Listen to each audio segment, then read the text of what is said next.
بسم اللہ الرحمن الرحیم۔ ابتدا کی من اللہ تعالیٰ کے نام سے جو تنہا عبادت کے لائق ہے۔ آپ اور میں اس چیز کی گواہی دیتے ہیں کہ محمد صلی اللہ علیہ وسلم اس کے آخری نبی اور رسول ہیں۔ آپ اور میں اس چیز پہ بھی کمیٹڈ ہیں کہ علم کا ماخذ قرآن مجید اور اس تک پہنچنے کا رستہ میرے نبی کی سنت۔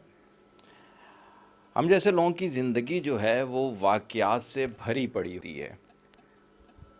روزانہ ایک دو نہیں درجنوں نہیں سینکڑوں واقعات ہوتے ہیں۔ شاید سب کے ساتھ ہی واقعات ہو رہے ہوتے ہیں لیکن وہ نوٹ نہیں کرتے۔ ہم شاید زیادہ سینسیٹیو ہو جاتے ہیں لوگوں کی پرسنالٹی ڈیولپمنٹ کر کے ہم لوگوں کی زندگیوں میں انوالو ہو کے شاید زیادہ ہی ہم سینسیٹیو ہو جاتے ہیں۔ آج بھی کچھ ایسی ہی چیز نے مجھے بہت زیادہ ہٹ کر دیا۔ کھانا کھاتے ہوئے بھی وہی دھیان میں تھا، نہاتے ہوئے بھی وہی تھا، آگے پیچھے ہوتے ہوئے بھی وہی چیز تھی جو میرے ذہن میں پھنس سی گئی تھی۔ وہ کیا چیز تھی؟ کچھ دنوں سے کچھ واقعات ایسے ہو رہے تھے کہ اوپر تلے جو آج اس طرح کا پھٹ پڑے کہ مجھے بولنا پڑ گیا۔ کچرا اٹھانے والا آتا ہے تو وہ مجھے کیا کہتا ہے؟ وہ مجھے یہ کہتا ہے کہ ہمارے گھر میں لڑائیاں ہو رہی ہیں۔ میں اسے کہتا ہوں کہ یار آپس کے تعلقات بہتر کرو۔ کہتے نہیں، آپ کو نہیں پتہ کسی نے جادو کروایا ہوا ہے۔ میں اس کی شکل دیکھنے لگ پڑتا ہوں۔ کہتے آپ جادو کا توڑ کر سکتے ہو، جو بولو گے وہ خواہش پوری کر دوں گا، لیکن یہ ہے کہ تعویذات نکال دو کسی جگہ سے۔ میں حیران۔ ایک خاتون آتی ہیں، وہ مجھے کہتی ہیں کہ میری بچیوں کی شادیاں نہیں ہو رہی۔ میں نے کہا یار وجہ یہ ہوتی ہے آپ لوگوں نے تربیت میں اتنی آزادی دے دی ہوتی ہے کہ باہر ان کی سے ریلیٹڈ جو باتیں ہیں وہ کوئی بہت اچھی نہیں ہیں۔ لوگ لڑکے یا لڑکی کے ساتھ مزے تو لے لیتے ہیں لیکن وہ شادی کے لیے ایسی لڑکی چاہتے ہیں جو کہ اس کا گھر بار دے سکے، جو کہ حیا دار ہو، جو کہ پڑھی لکھی ہو، لیکن آپ ان چیزوں کا خیال نہیں کرتے۔ کہتے نہیں ایسا کچھ بھی نہیں ہے۔ میں نے کہا پھر کیوں نہیں شادی ہو رہی؟ کسی نے باندھ دیا ہے، جادو کیا ہوا ہے کسی نے، جس کی وجہ سے میری لڑکیوں کی شادی نہیں ہو رہی۔ آپ جادو کا توڑ کر دو، دیکھ لینا میری لڑکیوں کی شادی ہو جائے گی۔ میں اس کی شکل دیکھ رہا ہوتا ہوں، حالانکہ میں یہ جانتا ہوتا ہوں کہ اس کی لڑکیوں کے بارے میں بار کیا بولا جاتا ہے۔ ایک شخص آتا ہے، وہ کہتا ہے کہ میرے سے کاروبار نہیں ہوتا، کسی نے مجھے ریڑھی لے کے دی لیکن میرا ریڑھی لگانے کو دل نہیں کرتا، میرا گھر سے نکلنے کو دل نہیں کرتا، میرا پورا دن گھر پہ رہنے کو دل کرتا ہے۔ میں نے کہا کیوں؟ کہتے میں کسی جگہ پہ گیا تھا، بابا نے بتایا تیرے کو باندھ دیا ہے، تیری سوچ کو باندھ دیا ہے، جادو کر دیا ہے کسی نے تیرے اوپر۔ میں اس کی شکل دیکھ رہا ہوتا ہوں، میں اس کی شکل دیکھ رہا ہوتا ہوں۔ یار کرنے والے تو کر رہے ہوتے ہیں، جو سڑکوں پہ ہزاروں ریڑھی والے کھڑے ہوئے ہیں ان پہ کیوں نہیں جادو ہوتا؟ تیرے پر ہی کیوں ہوتا ہے؟ اس وجہ سے کہ تو مانگ کے کھا لیتا ہے، لوگ تیرے کو بھیک دے دیتے ہیں، اس وجہ سے تیرے پہ جادو ہو جاتا ہے۔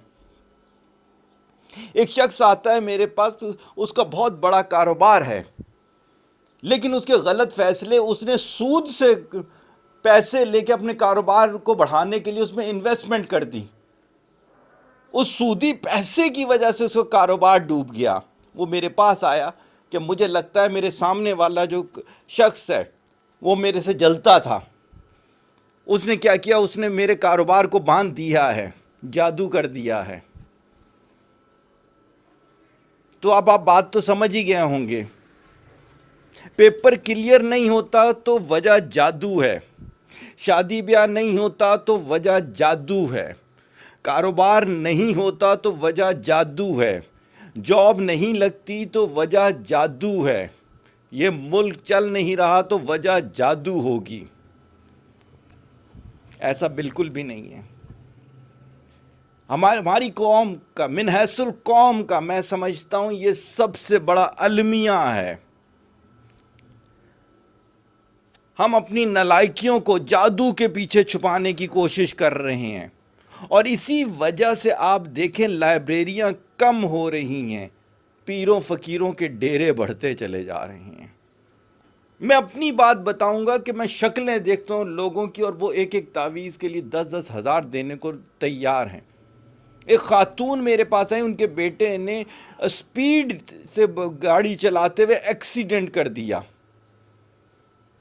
کھانے کو ان کے پاس روٹی نہیں تھی، مجھے کہتے ہیں کہ کسی نے اس ٹائم پہ اس کی آنکھیں باندھ دی تھیں، حالانکہ وہ خود بتا رہا تھا کہ وہ سپیڈی جا رہا تھا۔ کہتی ہیں کہ قریب ہی ایک پیر صاحب ہے، وہاں پتہ چلا، وہ کہتے ہیں اس کا توڑ تو کر دوں گا، 25,000 کہیں سے لے کر آ جاؤ، میں اپنی چوڑیاں بیچ رہی ہوں اس کام کو کروانے کے لیے۔ جادو اور نالائکی میں فرق ہوتا ہے۔ 90%، 95% لوگ نالائکی کی وجہ سے رکے ہوئے ہیں، چاہے ان کے شادی بیاہ کے معاملات ہوں، چاہے ان کے کاروبار کے معاملات ہوں، چاہے ان کی ڈگریوں کے معاملات ہوں، چاہے ان کے آنے جانے تعلقات کے معاملات ہوں۔ ایک صاحب ملے صبح میں، مجھے کہتے ہیں کہ میری سالی کا جو ہے کہ طلاق ہو گئی ہے، وجہ یہ کہ اس کی نندوں نے جادو کروا کے ان دونوں کے آپس میں تعلقات خراب کر دیے۔ کچھ عرصہ پہلے خود ہی اپنی سالی کے بارے میں بتا رہا تھا کہ منہ کی بہت ہی خراب ہے۔ خدا را سوچیں، اپنے آپ کو ان کاموں پہ نہ لگائیں۔ جتنا پیسہ پیروں فقیروں پہ جا کے نچھاور کرتے ہیں، اتنے کے پرسنالٹی ڈیولپمنٹ کے کورس کریں۔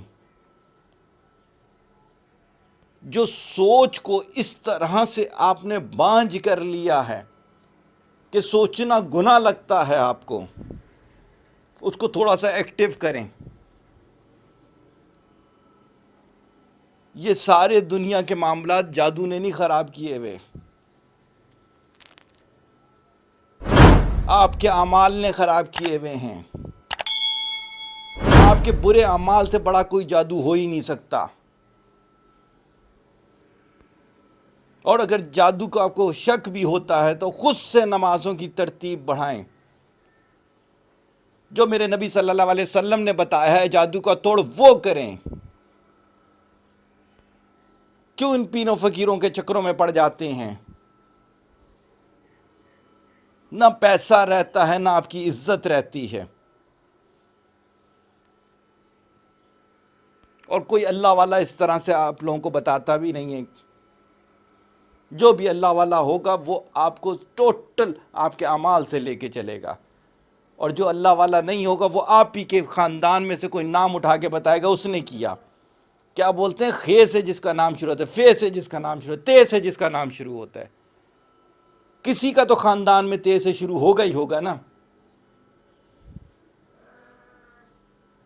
ڈریں اس وقت سے کہ قبر میں بے ایمان کے بغیر چلے جائیں۔